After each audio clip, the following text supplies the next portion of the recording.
कहानी की शुरुआत हमारी पृथ्वी से दूर इटर्निया नाम की एक जगह से होती है, जहां पर डंकन नाम का आदमी काफी सारे छोटे बच्चों को तलवारबाजी सिखा रहा था और साथ ही इन्हें अपने बहादुरी के चर्चे बताते हुए कहता है कि मैंने किस तरह से तुम्हारे बुजुर्गों की मदद की थी। इन्हीं बच्चों में हम एक छोटे से लड़के एडम को देखते हैं, जो असल में यहाँ के राजा का बेटा है। राजा को अपने बेटे से काफी उम्मीद होती है कि यह बड़ा होकर एक महान योद्धा बनेगा, मगर जो इसकी हरकतें हैं वह बिल्कुल भी उम्मीद पर खरा उतरने लायक नहीं है। एडम यहाँ पर टीला नाम की लड़की के साथ तलवार से प्रैक्टिस करता है, लेकिन टीला इसे बड़ी ही आसानी से मात देती है। दूर खड़ा एडम का बाप महाराज पूरे गुस्से के साथ एडम के पास आया और सीधा इसके हाथ में एक तलवार को थमा दिया और खुद ने एक तलवार को लेते हुए कहा कि मेरे अटैक से बचो। महाराज ने अपने बेटे पर तेजी के साथ काफी सारे अटैक किए। एडम कुछ देर तो अपने बाप के अटैक से बचता गया, लेकिन आखिर में नीचे गिर गया। यह देखकर महाराज को बेहद बुरा लगता है, क्योंकि इस पूरे इटर्निया में महाराज का बेटा ही सबसे कमजोर है। इतना कहने के बाद महाराज गुस्सा होकर यहाँ से चला जाता है।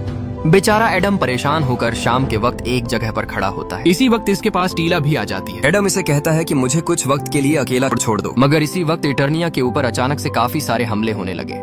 यह देखते ही दोनों वापस महल के अंदर भाग पड़े। असल में यह हमला सिकेलेटोर नाम के एक आदमी ने किया है। काफी सारी शिप जिन्होंने थोड़ी देर में इटर्निया को तोड़ कर रख दिया। जब तक यह बात राजा तक पहुंची तब तक काफी देर हो चुकी थी, क्योंकि सिकेलेटोर के सिपाही पूरी तरह से महल के अंदर घुस चुके थे और साथ ही महल के अंदर जितने भी सिपाही थे उनको भी लगभग मार दिया। हालात को बिगड़ते देख डंकन ने तुरंत महाराज से कहा कि तुम यहाँ से चले जाओ, बाकी मैं संभाल लूंगा। डंकन की बात सुनते ही महाराज अपनी पत्नी, बच्चे और डंकन की बेटी टीला को लेकर यहाँ से निकलने लगता है। पास ही में इटर्निया के कुछ बहादुर सिपाही, जिनके पास तरह तरह की पावर थी, सिकेलेटोर के सिपाही को रोकने लगते हैं, मगर सिकेलेटोर के सिपाही उनके मुताबिक काफी ज्यादा ताकतवर और संख्या में घने थे, जिससे इटर्निया के सिपाही इनका मुकाबला नहीं कर पाए। यहीं हम डंकन को देखते हैं, जिसके सामने सिकेलेटोर के कुछ सिपाही आ जाते हैं। डंकन अपनी पूरी बहादुरी के साथ करीब 20 सेकंड के अंदर इन सभी को धूल चटा देता है, मगर अगले ही पल जबड़ेबाज नाम का एक बेहद खतरनाक सिकेलेटोर का सिपाही आ जाता है और दोनों में खतरनाक लड़ाई छिड़ जाती है। हालांकि दोनों में लड़ाई बराबरी की थी, लेकिन अंत में आकर जबड़ेबाज अपने पास मौजूद एक पावरफुल बंदूक से सीधा डंकन के ऊपर फायरिंग करता है, जिससे डंकन काफी दूर जाकर गिरता है और अब इसकी हालत लड़ने लायक बिल्कुल भी नहीं बची। पास में मौजूद डंकन की बेटी टीला, जो अपने आप को शायद इस हालत में छोड़ ना सकी और एक खंभे के पीछे खड़ी होकर इस पूरे नजारे को देख रही है। जैसे ही जबड़ेबाज यहाँ से जाता है तो टीला तुरंत अपने बाप के पास आती है। पास ही में जैक ने एक टाइम बॉम्ब को लगा दिया था। डंकन ने तुरंत अपनी बेटी के साथ खड़ा होकर महल की एक ऊंची खिड़की को तोड़ते हुए सीधा नीचे कूद गया और तभी पीछे से एक जोर का धमाका होता है। एक तरफ हम राजा और इसकी फैमिली को देखते हैं, जो सभी जान बचाकर किसी सेफ जगह की तलाश में होते हैं, मगर तभी उनके सामने आता है इस कहानी का सबसे खतरनाक विलेन, जिसे हम सिकेलेटोर के नाम से जानते हैं। महाराज ने अपनी पत्नी और बच्चे से कहा कि तुम यहाँ से जादूगरनी के पास चले जाओ, मैं इन सबको संभाल लूंगा। इतना सुनते ही दोनों माँ बेटी सीधा जादूगरनी की तरफ निकल पड़े। यहीं पर राजा जो कुछ देर तक तो सिकेलेटोर के सिपाहियों का पूरी बहादुरी से सामना करता है, मगर संख्या में ज्यादा होने की वजह से महाराज उनके सामने ज्यादा देर तक टिक नहीं पाता और इसे बंदी बना लिया जाता है। मगर तब तक दोनों माँ बेटी जादूगरनी के पास पहुंच जाते हैं। यहाँ पर यह जादूगरनी एक शक्तिशाली तलवार की हिफाजत करती है, एक ऐसी तलवार जो भी इसे हासिल करेगा वह दुनिया का सबसे ताकतवर इंसान कहलाएगा, और इसी तलवार के लिए सिकेलेटोर इटर्निया आया है। पीछे पीछे सिकेलेटोर भी यहाँ पर आ पहुंचा। जादूगरनी ने तुरंत एडम से कहा कि तलवार को उठाओ। एडम ने तुरंत तलवार को उठाया। इसी वक्त जादूगरनी ने एक पोर्टल खोल दिया और एडम से कहा कि इसकी तरफ जाओ, जो तुम्हें एक दूसरी दुनिया में ले जाएगा। वहाँ पर तुम्हें कोई भी ढूंढ नहीं पाएगा। लेकिन एडम पास में मौजूद अपनी माँ को इस हालत में छोड़ने के लिए तैयार नहीं है। तभी सिकेलेटोर एडम की माँ पर एक जोर का अटैक करता है, जिससे इसकी माँ दूर जाकर गिरती है और बेहोश हो जाती है। इस नजारे को देखकर एडम की आंखों में आंसू आ गए। आखिरी बार जादूगरनी ने इससे कहा कि तुम्हें वापस आना होगा और हमेशा इस तलवार को अपने पास रखना, यह तुम्हें वापस आने का रास्ता दिखाएंगी। अब तुम ही इटर्निया की एक आखिरी उम्मीद हो। इतना सुनते ही एडम पोर्टल की तरफ चल पड़ता है, मगर इसी वक्त तेज रफ्तार की वजह से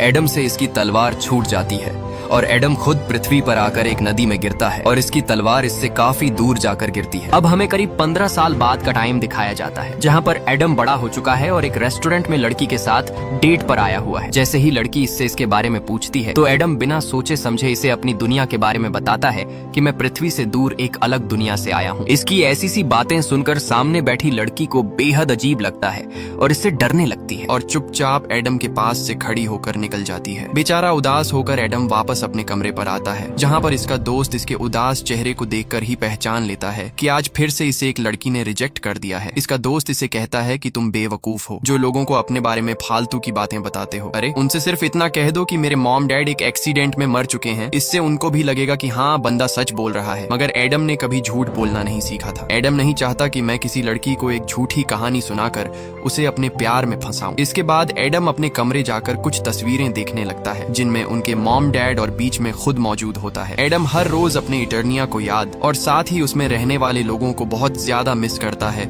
और हमेशा अपनी खोई हुई तलवार को तलाश करने में लगा रहता है। जॉब पर भी एडम लोगों से ऑनलाइन बातें करके अपनी तलवार के बारे में ही पूछता है और हरदम लैपटॉप में भी तलवार को ही देखता रहता है। इसकी बॉस भी इसकी इस तरह की हरकतों से पूरी तरह से तंग आ चुकी है क्योंकि एडम काम बिल्कुल ना के बराबर करता है, इसलिए इसकी बॉस इसे अपने ऑफिस में आने को कहती है। कुछ वक्त के बाद जैसे ही एडम इसके ऑफिस में जाता है तो इसकी बॉस इससे पूछती है कि आखिर तुम्हारा उस तलवार से क्या रिश्ता है। देखो मैं समझती हूँ कि हर किसी का किसी चीज में लगाव होता है जैसा तुम्हारा तलवारों के साथ है। मुझे तुम्हारी इस दिलचस्पी से कोई भी दिक्कत नहीं है, मगर दिक्कत है कि तुम काम अच्छे से नहीं कर रहे हो। अगर ऐसा ही चलता रहा तो मैं लंबे समय तक तुम्हें यहाँ पर नहीं रख सकती। इसी दौरान एडम के फोन पर एक SMS आता है। सामने बैठी बॉस एडम को काफी सारी बातें समझा रही है, मगर एडम अपनी बॉस की ना सुनते हुए अपने फोन को उठाकर यहाँ से भाग जाता है। दूर जाते हुए देख एडम को इसकी बॉस कहती है कि अगर तुम वापस नहीं लौटे तो मैं समझ लूंगी कि तुमने जॉब छोड़ दी। असल में जो एडम के पास मैसेज आया था उसमें कोई आदमी एडम को उसकी तलवार के बारे में बता रहा था,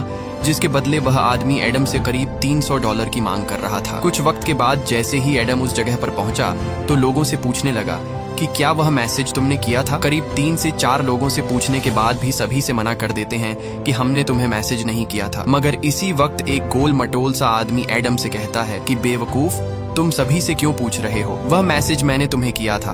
और साथ ही उसे तलवार के पास लेकर जाता है जिसे एक स्टेच्यू में उसके हाथ में रखा हुआ है। यह देखते ही एडम को बेहद खुशी हुई और बिना किसी से पूछे सीधा तलवार को लेने लगा, मगर तलवार इस स्टेच्यू के हाथ में पूरी तरह से घड़ी हुई है। एडम अपनी पूरी ताकत के साथ किसी तरह से इस तलवार को निकालने में कामयाब हो जाता है। आसपास खड़े बाकी लोग यह देखकर हैरान थे कि आखिर यह लड़का कर क्या रहा है। कुछ तो एडम की वीडियो भी बनाने लगते हैं। तलवार को पाते ही एडम पूरी रफ्तार के साथ बाहर की तरफ जा निकला और सीधा अपने घर पहुंच गया। घर आते ही एडम तलवार को बारीकी से देखने लगता है, मगर सुबह होते ही पुलिस इसके दरवाजे पर आ जाती है क्योंकि एडम इस तलवार को एक तरह से चोरी करके लाया है। पुलिस एडम को लेकर एक ब्रिज के रास्ते से जा रही होती है। तभी इन्होंने सामने देखा जहां पर एक लंबा ट्रैफिक जाम लगा हुआ है। साथ ही काफी सारे लोग घबराए हुए हालात में दौड़ते हुए वापस पीछे की तरफ जा रहे हैं। यह देखकर एडम को थोड़ा अजीब लगता है, मगर इतने में ही एक भयानक मॉन्स्टर उछलते हुए सीधा उस गाड़ी के ऊपर आ जाता है जिसमें एडम बैठा हुआ है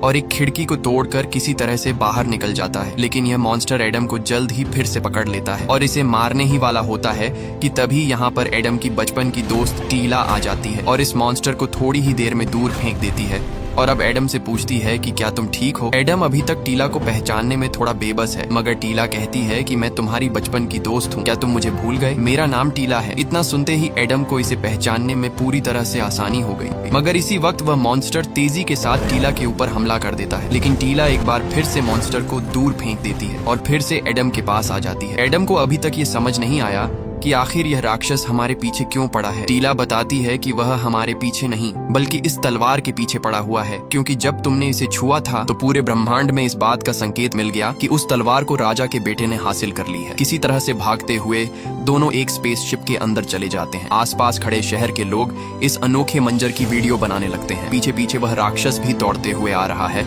मगर तब तक टीला अपने स्पेसशिप का दरवाजा बंद कर लेती है और यह राक्षस इसके अंदर नहीं आ पाता। अब दोनों आसमान में उड़ते हुए इटर्निया की तरफ जा रहे हैं। रास्ते में ही एडम टीला को प्यार भरी निगाहों से देख रहा है। टीला की सुंदरता को देखकर एक पल के लिए एडम पूरी तरह से पिघल गया, मगर जैसे ही टीला इसकी तरफ देखती है तो एडम बात को टाल देता है। जैसे ही दोनों इटर्निया पहुंचते हैं तो एडम ऊपर से इटर्निया का नजारा देखता है जो पूरी तरह से टूटा फूटा और बंजर हुआ पड़ा है। अपने महल को इस तरह से बिखरा हुआ देखकर आदम को बेहद बुरा लगता है, मगर इसी वक्त सिकेलेटोर का एक सिपाही यह पता लगा लेता है कि उस शिप में वह तलवार मौजूद है। एक तरफ हम सिकेलेटोर को देखते हैं, इसी वक्त इसके पास एवलिन नाम की एक लड़की आती है जो एक तरह से सिकेलेटोर की गुलाम है। एवलिन इसे बताती है कि हमने जिस राक्षस को तलवार को लेने के लिए भेजा है वह खाली हाथ आया है। इस पर स्केलेटोर को काफी गुस्सा आता है और इस राक्षस को सजा देता है। इसके बाद स्केलेटोर एवलिन से पूछता है कि मैं कितना ज्यादा ताकतवर हूँ। एवलिन इसे कहती है कि तुम्हारी ताकत बेहद विशाल है, तुम्हारा कोई भी मुकाबला नहीं कर सकता। मगर स्केलेटोर गुस्से में आकर एवलिन का हाथ पकड़ते हुए कहता है कि तुम गलत हो। जब तक वह तलवार मेरे हाथ नहीं लग जाती तब तक मेरी जान को खतरा है, क्योंकि जिसके पास वह तलवार है वह मुझसे ज्यादा ताकतवर है और वह मुझे हरा भी सकता है। इसलिए मुझे किसी भी तरह से उस तलवार को लेना है। इसी वक्त वह सिपाही भी यहाँ पर आ जाता है जिसने उस शिप को देखा था जिसमें तलवार है। ये आदमी स्केलेटोर को सब कुछ बता देता है। स्केलेटोर अपनी पूरी सेना के साथ इटर्निया पर एक बार फिर से हमला करने के लिए निकल पड़ता है। वही टीला एडम को इटर्निया में मौजूद कुछ लोगों से मिलाती है, मगर कोई भी एडम को पहचान नहीं पाता। टीला बताती है कि यह राजा का बेटा एडम है और इसके पास वह तलवार भी है। तभी एक आदमी एडम से कहता है कि अगर तुम राजा के बेटे हो तो मुझे तो जानते ही होंगे, तो मुझे बताओ कि मेरा नाम क्या है। एडम कहता है कि मैं तुम्हें बचपन में मुक्केबाज कहकर बुलाया करता था। ये सुनकर पास में खड़े बाकी लोग भी हंसने लगते हैं और इन दोनों से तलवार को छीनकर एडम और टीला को एक कमरे के अंदर बंद कर दिया जाता है और अब सैनिक खुद इस तलवार की अच्छे से जांच करने लगते हैं, जिसके दौरान इन्हें पता चल जाता है कि हाँ, ये वही तलवार है जिसमें अपार शक्ति मौजूद है। अंदर हम टीला और एडम को देखते हैं। पास में मौजूद एक नौकर रोबोट भी मौजूद है, जिसकी आवाज बिल्कुल एक नॉर्मल लड़की की तरह है जो यहाँ पर साफ सफाई का काम करती है। मगर इतने में ही बाहर स्केलेटोर अपनी पूरी सेना के साथ उनके ऊपर हमला करने आ गया। कमरे में बंद इनको बाहर की भयानक हलचल महसूस होने लगी। एडम ने तुरंत इस काम करने वाली रोबोट से कहा कि दरवाजे को तुम तोड़ सकती हो। रोबोट ने कहा कि एक शर्त पर मैं तोड़ तो दूंगी, लेकिन उसके बाद मैं कभी भी यह साफ सफाई का काम नहीं करूंगी। और इतना कहते हुए इसने बड़ी ही आसानी से दरवाजे को तोड़ दिया। दरवाजे के टूटते ही एडम बाहर की तरफ जाने लगा, मगर तभी टीला ने पास में पड़े हुए एक आदमी से पापा कहा, जिससे हमें इस बात का पता चलता है कि यह आदमी डंकन है, जो बचपन में बच्चों को तलवारबाजी सिखाया करता था। एडम इसे अपने बारे में बातें बताता है कि मैं कौन हूँ। कुछ देर बातें होने के बाद दोनों एक दूसरे को पहचान लेते हैं। इतना होने के बाद ये चारों यहाँ से बाहर निकल आते हैं। बाहर आते ही इन्होंने भयानक मंजर देखा। चारों तरफ लोगों में भयानक लड़ाई छिड़ी हुई है। इसी वक्त इस मुक्केबाज सिपाही ने वापस इस तलवार को एडम को दिया और कहा कि इसकी रक्षा करना। तलवार को पाते ही यह सभी यहाँ से दूसरी जगह भागकर एक जगह पर छुप जाते हैं, मगर इतने में ही स्केलेटोर के कुछ सिपाही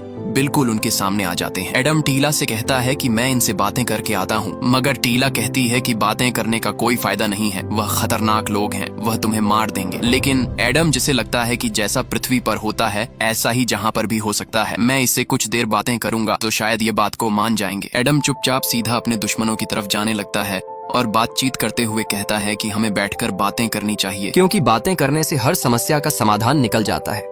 मगर सामने का दुश्मन जबड़ेबाज इसके ऊपर सीधा अटैक करता है। गुस्से में आकर एडम भी भागते हुए इसके ऊपर अटैक करने चला जाता है, मगर एडम जबड़ेबाज को हल्का सा भी पीछे नहीं हटा पा रहा और जैक एडम को दूर फेंक देता है। इसी वक्त दूर छिपी टीला एडम से कहती है कि अपनी तलवार को निकालो। ये सुनते ही एडम अपनी तलवार को निकालता है। तभी सामने एक रोशनी से निकलती हुई जादूगरनी आती है और एडम से कुछ जादुई शब्द बोलने को कहती है। जैसे ही